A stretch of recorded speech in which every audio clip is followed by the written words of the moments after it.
Good afternoon.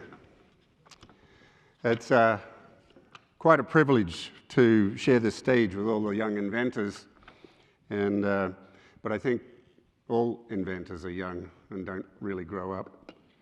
So if we want to continue having a world worth living in, we're going to have to deal with two things urgently. One is sustainable energy, and the other one is climate change. We use most of our energy in the world, and we create most of our atmospheric CO2 to overcome friction. If we could reduce friction significantly, we could reduce our energy, we could reduce our CO2 emissions. Can we minimize?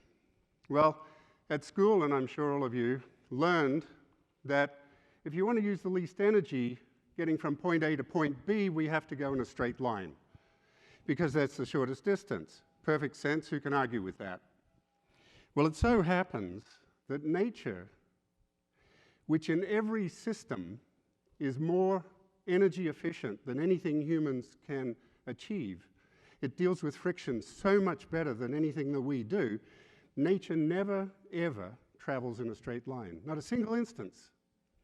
It always chooses a particular swirling pathway. We can see it in all fluid flow, all energy flow, and the growth of every living thing. Even our human bodies are built in every respect to the geometry that underlies these swirling flows, which you see when you pull the plug out of your bathtub and you get that whirlpool. We can learn something from this. If humans insist on doing things in a straight line and guzzle energy, and nature only ever uses these swirling flows and sips energy, and nature is clean and green and sustainable, what happens if we adapt these algorithms into human technologies? Well, the results are extraordinary. For instance, this fan, it comes out of a computer server, and it's one of the most efficient fans in the world today, and it's based on straight-line thinking.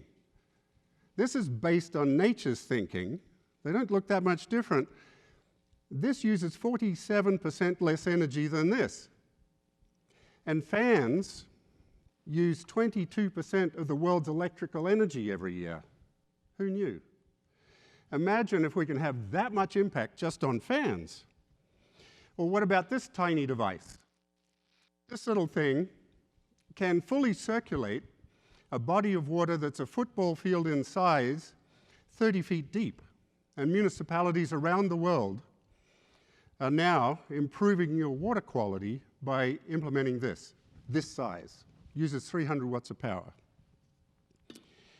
So I'm Jay Harmon. I'm the CEO of PAX Scientific. I'm happy to talk to anybody here about anything from fans to mixers, from turbines to refrigeration, and from desalination to aerospace.